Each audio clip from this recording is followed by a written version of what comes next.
우리나라가 제가 일본 사람들이 영종도 공항에 내리면은 조금만 날카로운 사람이라면 틀림없이 속으로는 흉볼 거라고 생각합니다.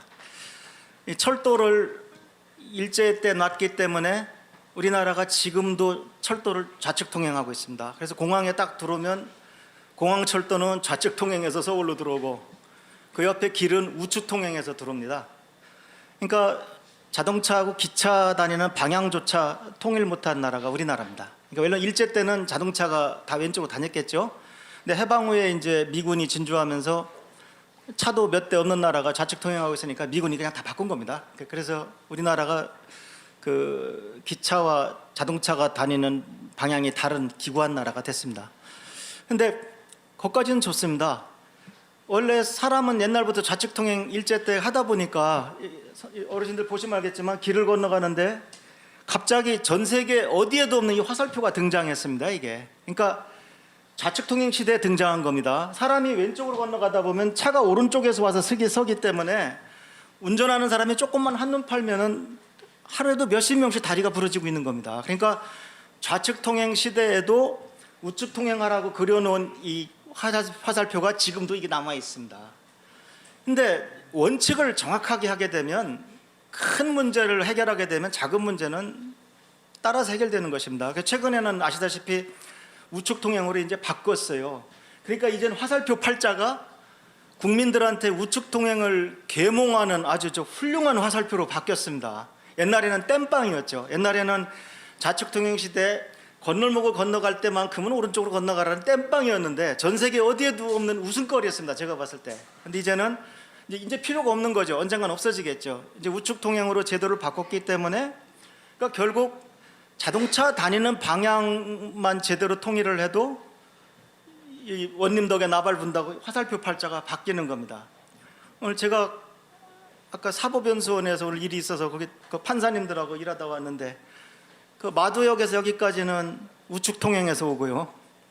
서울역까지는 좌측 통행해서 갑니다. 잘 보시면. 그러니까 지하철의 방향조차도 지금 하나로 통일이 안 돼 있어요. 근데 제가 오늘 이 말씀을 드린 취지는 결국 근본을 해결하면 자질구레한 문제들은 다 해결된다는 겁니다. 그럼 우리나라의 근본은 뭐냐? 하늘입니다. 그래서 오늘 제가 천문학자 입장에서 결국 하늘을 다 정리하게 되면 이 화살표와 같은 자질구레한 문제들은 다 해결된다. 이 화살표 팔자도 땜빵에서 국민을 계몽하는 수준이 격상됐다. 그런 말을 모두 발언으로 좀 해드리겠습니다. 그래서 오늘 강의 순서는 해, 달, 별, 오송치루, 개천 그렇게 순서를 잡아봤습니다. 먼저 해와 달에 대해서 말씀드리겠습니다. 옛날 10만 년 전의 원시인이나 만년 전의 원시인이나 환국 배달국의 우리 조상이나 우리나 보는 해, 달, 별은 똑같습니다.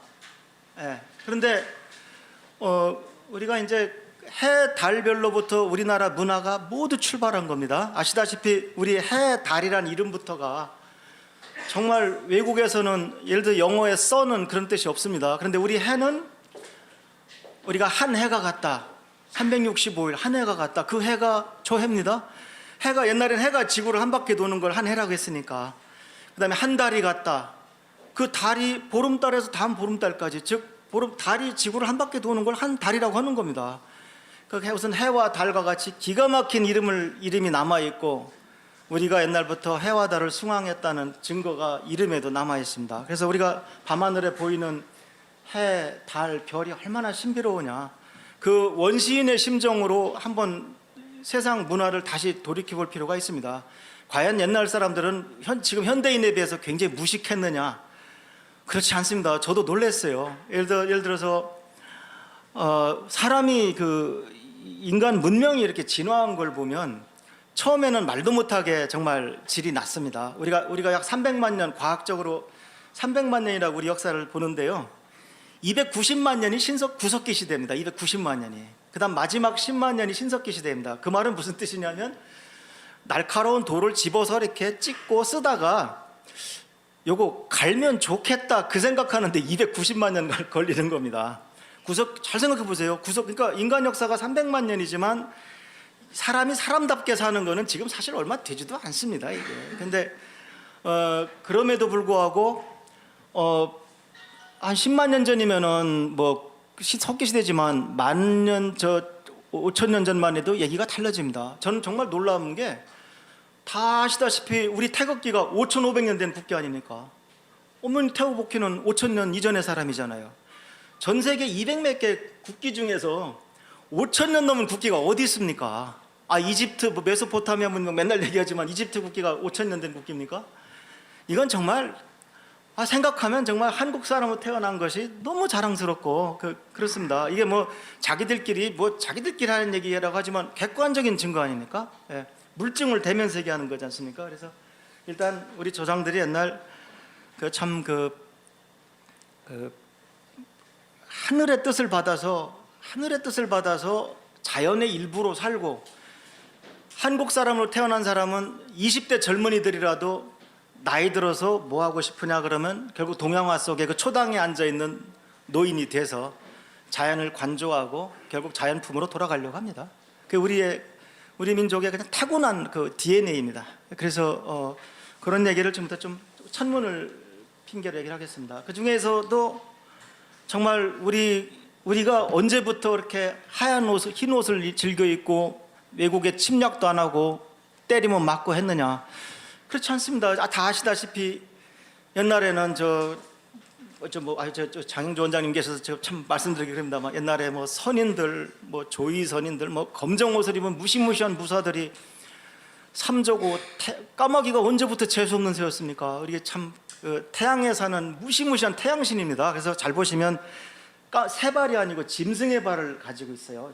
짐승의 발을 가지고 있는 이 태양에 사는 까마귀와 함께 그냥 대륙을 호령하던 우리가 그런 민족이었죠. 그래서 제가 얼마 전에 SBS에서 강의할 기회가 있어서 SBS 회장님부터 다 계신 자리에서 아마 삼조고가 소개된 게 우리 주몽 연석곡 아니냐 그랬더니 제가 경솔했던 게 주몽이 MBC 거였나 그랬죠? 예, 제가 연개소문을 얘기하는 건데 제가 잘못했어요. 그래서 연개소문 PD가 골라가지고 박사님 저희도 삼조고 나와요. 그래서 제가 막 사죄를 했어요. 근데 연개소문이 좀 빠르더라고요. 예, 근데 어쨌든 우리가 삼조고를 안 지가 얼마가 안 됩니다. 예, 저는 국학원에서 교육받은 적도 없고, 제가 천문학자로서 뭐 허블의 팽창우주, 아인슈타인의 뭐 블랙홀 어렵다는 이론 다 하고 우리나라 우주론도 공부해보고 하다 보니까 결국 이 자리로 이렇게 와서 이 얘기를 하게 되더라고요. 예, 천문학을 공부하게 되면 글쎄 뭐 제가 제대로는 못한 것 같습니다만 일이 오게 되는 것 같아요. 그래서 어쨌든 해와 달은 우리한테 신이나 마찬가지인데 해를 상징으로 하는 것이 바로 삼조고라는 거죠. 근데 이 삼조고가 지금 일본에서 너무 애용을 해가지고, 일본은 아시다시피 해를 근본으로 하는 나라니까 삼조고가 얼마나 이게 자기들 이게 거기에 맞겠습니까? 그래서 저는 제 눈으로 본 적은 없는데 삼조고를 숭앙하는 신사라고 합니까? 그것도 많다 그러더라고요. 그러니까 일본 사람들은 여기저기 쓰이지만 대표적인 예가 일본 국가대표 축구 선수들 가슴에 보시면 삼조고가 있습니다. 그래서 두 다리로 서 있고 세 번째 다리로 공을 딱 들고 있는 게, 그래서 어떤 분이 고구려의 삼조고가 운단 말이죠. 인터넷에 이렇게 그림을 비교를 해놨길래 제가 뭐 인터넷에 올리는 거야, 다른 사람 쓰라고 하는 거니까 제가 따왔습니다. 그래서 근데 천만다행인 것이 우리는 더 중요한 태극을 가지고 왔어요. 태극은 동양 문화지만 우리가 고종 황제님 덕분에 태극을 국기로 쓰고 있지 않습니까? 그래서 태극전사 그러면 이제 한국 선수지 뭐 중국 선수는 아니지 않습니까? 그래서 삼조고 뺏긴 거에 비하면 태극은 어떻게 보면 동양 문화의 정수를 우리가 가지고 있고, 우리 벌써 이렇게 국기를 탁 늘어놔도 참 묘하게 해요. 늘어뜨리면은 이렇게 하늘과 땅이 나오게 돼 있습니다. 건물이 탁 나오게 돼 있습니다. 늘어뜨려 놔도. 그러니까 국기를 한쪽에 놔두더라도, 국기한테 죄송합니다만 이렇게 놓고 그러면 벌써 좀 얼이 빠진 동네입니다. 그러니까 국기는 청와대나 국방부는 그런 실수를 안 하죠. 그래서 딱 일단 놓더라도 이렇게 해와 달이 나오게, 적어도 국기 뒷면이 나오지는 않게 하는 신경 쓸 필요가 있습니다. 그러니까 어르신들께서 어디 행사장에 가셨는데 그냥 국기는 앞에다 갖다 놨다 하면은 어르신들 올라가서 좀 이렇게 바로잡아 주시면 정말 존경스러운 어르신이 되죠. 근데 자, 우선 달에 토끼가 있느냐? 우리 옛날부터 수천 년 동안 이 얘기를 해왔는데 있습니다. 그 까만 부분을 보시면 여기 토끼 귀가 이렇게 있고요. 이 보름달입니다. 딱 떠오르는 달이에요. 이거 모르는 사람 하나요. 여기가 까만 토끼 얼굴이 있고 이렇게 우리 조상들은 그러니까 이게 절구죠 원래는. 근데 이걸 또 두꺼비라고 하게 됐어요. 그래서 보시면은 두꺼비 앞다리가 이렇게 있고 두꺼비 머리가 있고 두꺼비 엉덩이가 있어서 토끼와 두꺼비라고 이렇게 해왔어요. 이건 동양 공통인데 제가 중국의 국립천문대 딱 현관에 들어간 순간 딱 보니까 중국은 두꺼비밖에 없어요. 그래서 저는 속으로 좋아했습니다. 야, 이거 토끼는 우리나라 건가 보다 했더니 일본 가니까 토끼가 있더라고요. 그래서 토끼는 동양 것 같아요. 그래서 저는 우리나라 최초의 SF가 하여튼 달에 토끼가 사는 게 최초의 과학소설이라고 생각합니다. 서양에서는 더 재밌어요. 거울 보는 아가씨라고 그럽니다. 그래서 이게 서양 여자 머리고요. 요게 손거울입니다. 이렇게 손거울을 이렇게 보고 있는 거예요. 보시면 치마를 이렇게 펼치고 앉아서 이렇게 요게 서양 여자, 백인 여자고요. 남아메리카 쪽에 가면 이걸 개라고 합니다. 그래서 이게 개가 집게발이 하나 이렇게 있고 하나가 저 뒤에 있습니다. 그래서 이렇게 부여잡고 있는 거죠. 이 토끼 얼굴이 바로 그 암스트롱이라는 분이 얼마 전에 돌아가셨죠? 그 달에 내렸던 고요의 바다가 바로 여기 평지입니다. 얘가 이 하얀 데는 고원이나 산맥이기 때문에 위험하기 때문에 평평한 곳에 내린 것이죠. 그래서 사실 저도 옛날에 그 동네 어른하고 아버지한테 달에 이렇게 토끼 얘기를 하고 그랬는데 요즘 애들은 참 불쌍합니다. 그리고 과학도 이렇게 얘기를 해야 천문학을 공부하게 되는데 요즘 애들이 학교에서 60kg인 사람이 달에 가면 10kg이 된다. 이렇게 숫자를 먼저 배우니까 결국 그때 시험은 맞지만 흥미는 없어요. 공부를 안 합니다. 결국 그 과학을 어렵게 배운 이유 중에 하나가 아마 숫자를 배워서 그런 게 아닌가. 이걸 진짜 달에서 찾아보면 재밌거든요. 그래서 일단 옛날에 이게 얼마나 오래된 얘기인지 우리도 모릅니다, 사실. 그래서 해와 달 보면서 원신들도 이런 생각을 하고 모양을 얘기했을 거다, 그런 얘기입니다. 그래서 우리 옛날 고분이나 이런 데 보면은 토끼하고 두꺼비가 있으면 보나마나 이건 달입니다. 달을 상징으로 하는 겁니다. 제가 우리 천문연구원의 현관에 아무것도 없어서 화분밖에 없어서 제가 이거 서편 하늘에 그냥 걸어놓은 동판입니다. 이건 뭐 아무런 가치가 없는 동판입니다. 그냥 쇳값만 받으면 되는 겁니다. 그렇지만 어쨌든 이 상징은 달을 상징하라 하고 있다, 그죠. 그 다음에 일식은 달이 해를 가리는 현상인데 이 참 태양계 이 온 우주에서 우리 지구 같은 데가 없습니다. 한번 잘 생각해 보세요. 이거 굉장히 어려운 문제입니다. 해와 달이 우연히도 크기가 같아요. 예를 들어서 해가 하늘에 이만하고 달이 주먹만 하다면 절대적으로 해가 우세할 건데 이게 무슨 조화인지 해하고 달이 크기가 똑같아 가지고 일식이 일어나면 달이 해를 정확하게 딱 가리거든요. 그러니까 일식이 더 재밌어요. 그래서 이거는 정말 자연스럽게 음양의 그 비중이 같게 만드는데 결정적 기여를 한 겁니다. 이건 하늘의 뜻이거든요. 그러니까 우리가 음이라고 해서 좀 깔보는 경향인데 그건 결제 그렇지가 않은 거죠. 어떻게 보면 두 가지 힘이 상호 보완 관계를 이루고 있고 항상 양음이 아닐 수도 있습니다. 이 세상의 모든 진리는 시간에 따라 바뀌니까 뭐 음양 역할이 바뀔 수도 있는 거고 그렇지 않습니까? 그래서 어떻게 보면 일단 해와 달이 이건 정말 우리 천문학적으로 외계의 어떤 행성을 발견했는데 그 행성이 돌고 있는 진짜 반짝이는 별과 그 행성을 도는 그 흙덩어리가 그 행성에서 봤을 때 둘이 크기가 같을 확률은 거의 없습니다. 이게 좀 어렵게 말씀드리면 항성과 위성이 시직경이 같다는 것은 기적에 가까운 일입니다.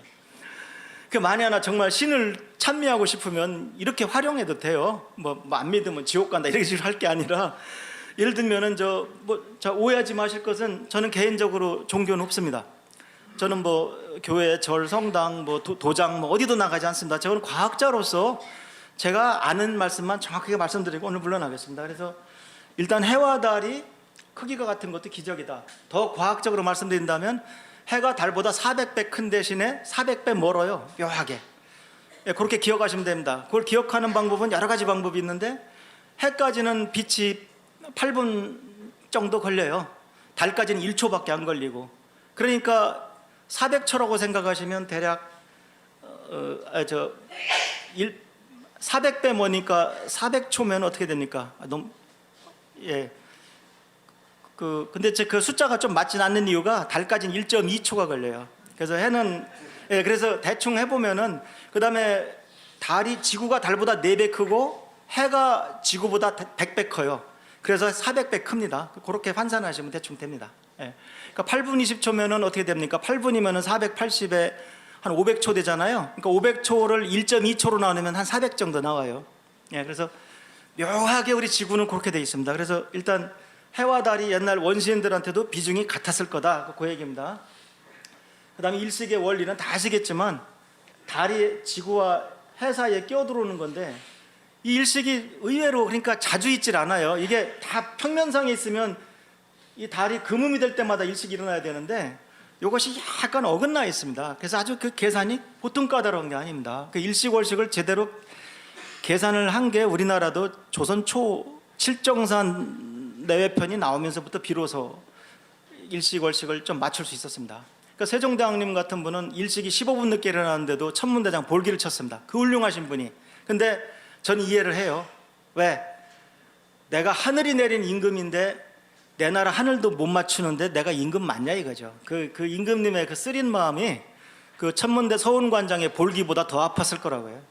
기어코 이순지나 장영실을 통해서 그걸 마치도록 한 게 대왕님의 의지입니다. 대왕님이 한글만 만드신 분이 아니고 천문 쪽에서도 거의 당신이 천문학자셨던 분입니다.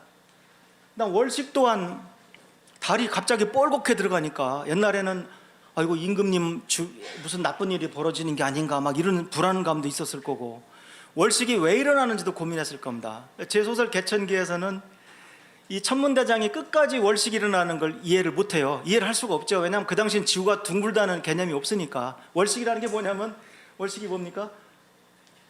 지구가 둥글기 때문에 해 그림자가 생겨서 여기로 달이 공교롭게 들어가는 게 월식인데 지구가 둥글다는 생각을 하기 전까지는 월식 이유를 알 수가 없습니다.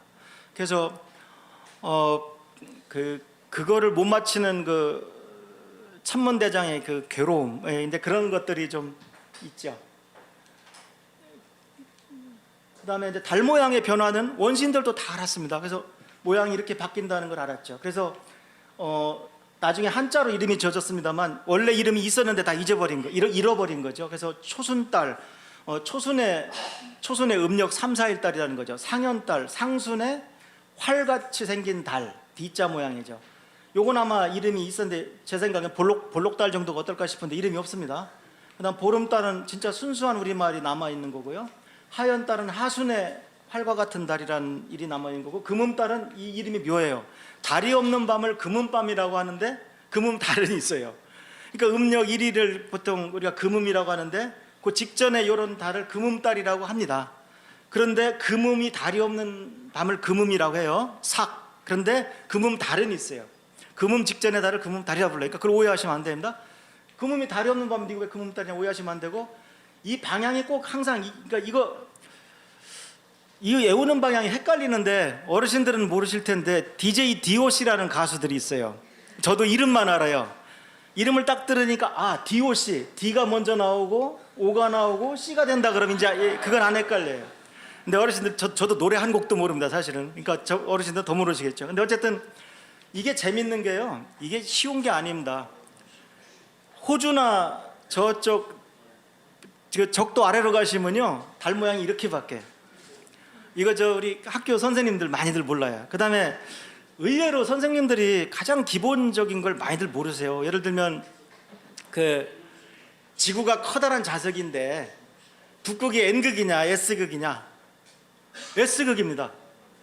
그러니까 북극이 S극이기 때문에 나침판을 돌려놓으면 N극과 S극이 잡아당기기 때문에 나침판의 N극이 북극을 가리키는 겁니다.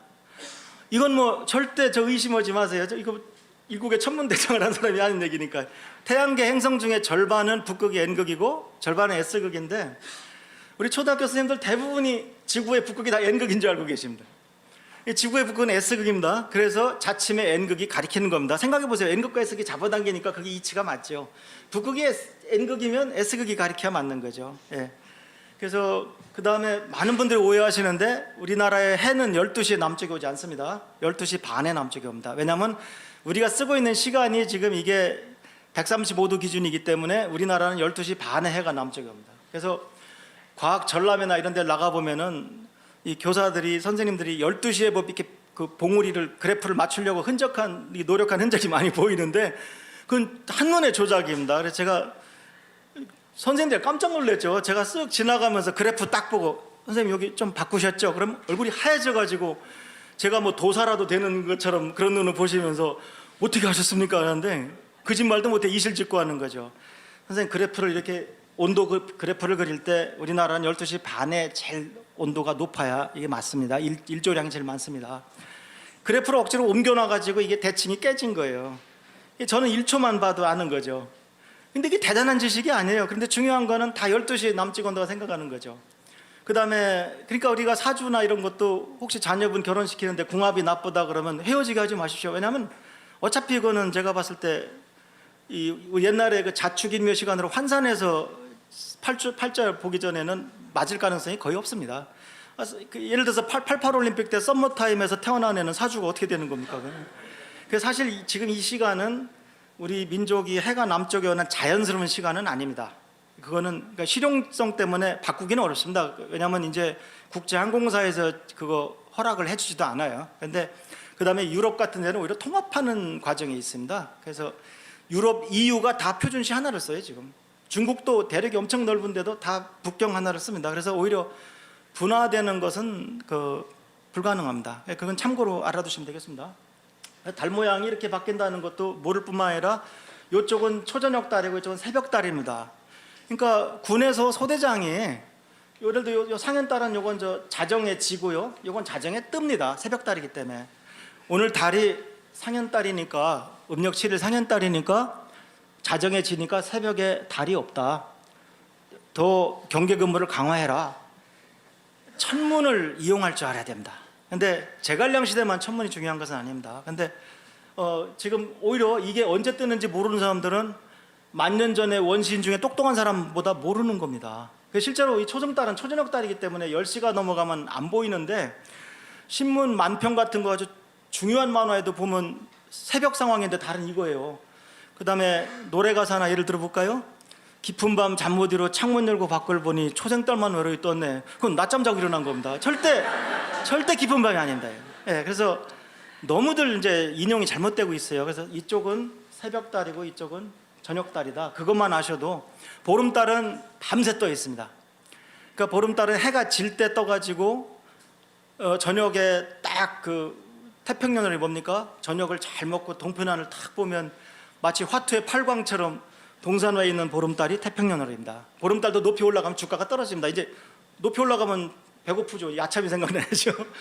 그래서 우리 동양화에는 동산에 걸려있는 보름달은 나오지만 높이 떠있는 보름달은 나오는 법이 없습니다. 그건 뭐 우리 정서상 틀림없는 일입니다. 그래서 달 모양만 가지고도, 근데 애들이 이걸 공부를 어떻게 하냐면 굉장히 어렵게 해요. 그래서 요거는 좀 제가 넣을까 말까 많이 고민을 했는데 좀 어려운데 어려울 것도 없어요. 제 말씀 한번 들어보세요. 애들이 이제 공부를 이렇게 하는 거죠. 지금 제가 얘기하는 거는 만년 전에 원시인도 다 알았을 거라는 겁니다. 쟤는 그래서 넣은 겁니다.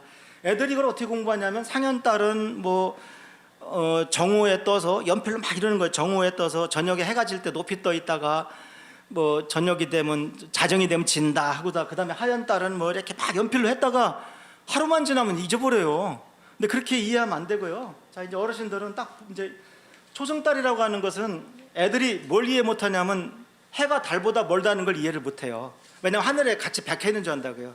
근데 실제로는 그렇지 않잖아요. 그러니까 해가 멀리 있는데 달이 우리하고 해 사이로 들어오는 겁니다. 그러니까 들어오다 보니까 해가 멀리 있으니까 요 밑둥만 조명을 받으니까 초승달 모양이 되는 거죠. 우리가 여기서 이 달을 집어가지고서 이렇게 옮겨버리면 반달이 되는 거죠. 옮길 수는 없지만, 그러니까 반달이 되려면 반드시 90도가 떨어져야 돼요. 그래야 반이 밝을 거 아닙니까? 달을 비추는 조명은 해밖에 없어요. 그러니까 이 그림이 작아서 좀 헷갈리는데 서산역에 해가 질 때 여기 90도 떨어져 달이 있으면 이쪽 반이 밝을 거 아닙니까? 햇빛 이쪽에서 오니까.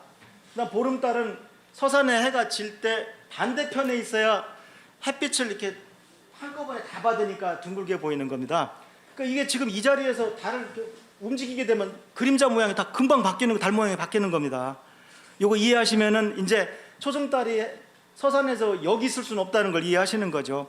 자, 어르신들 한번 생각해 보세요. 초승달이 여기 있는 거 보시는 분 아무도 없어요. 다 서편에 있지. 그래서 이걸 원리적으로 이해를 하게 되면 아, 초승달은 해가 지금 따라지는구나. 그러니까 이날 초승달이 몇 시에 떴냐면 이날 해가 6시에 떴으면 초승달은 7시쯤 뜬 겁니다. 따라 떠서 같이 해가 먼저 떠서 따라 떠서 아침엔 안 보였지만 그대로 돌아가서 해가 질 때는 초승달이 잠깐 보였다가 지는 겁니다.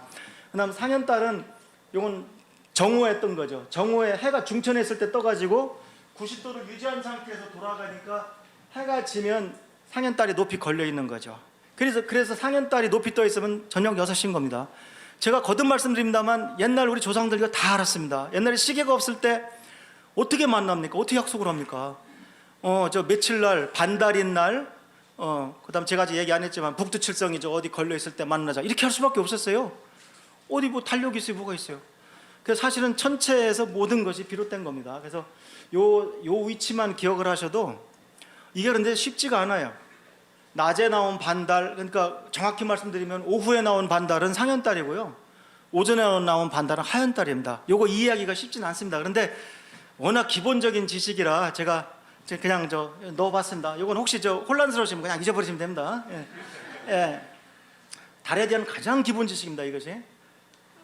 그 다음에 그래서 아까 말씀드렸지만 해와 달이 우리 양력의 1년이라고 하는 것을 한 해라고 하고 음력의 1월을 한 달이라고 하는 거고 이 한 달은 음력 1월이 29.5일에서 왔습니다. 근데 이건 엄밀히 말하면 또 얘기가 복잡해지는데요. 달의 지구 공전 주기는 27일이고요. 보름달에서 보름달까지는 29일입니다. 그거는 그냥 그렇게 이해하세요. 그러니까 공전 주기하고 달의 모양하고는 다릅니다. 근데 어쨌든 이게 음력은 29일이 아니면 30일입니다. 28일도 없고 31일도 없습니다. 그러다 보니까 음력의 1년이 29.5를 11일 곱해 354일밖에 안 돼요. 양력은 아시다시피 365일이니까 한 열하루가 차이가 납니다.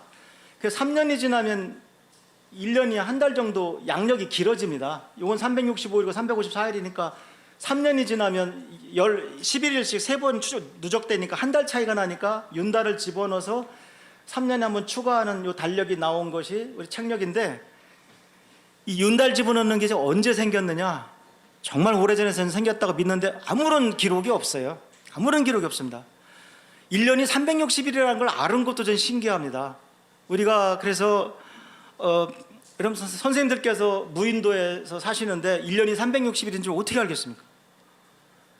그 다음에 달력도 지금 현재 우리가 쓰는 양력은 이게 좀 달력 중에 제일 쭉정입니다. 이게 왜냐하면 1월 1일이 아무 의미가 없어요.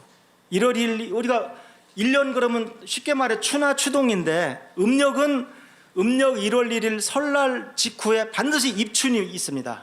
입춘이 있어서 1, 4, 7, 10에 입춘, 입하, 입추가 항상 있고 그것이 밀리는 경우는 윤달이 들어가는 경우 밀립니다. 그런데 양력은 봄은 3월에 시작되고 1월 1일은 겨울 어중간할 때가 있어가지고 이 책력이 만들어진 지가 이거는 2000년이나 이 정도밖에 안 됩니다.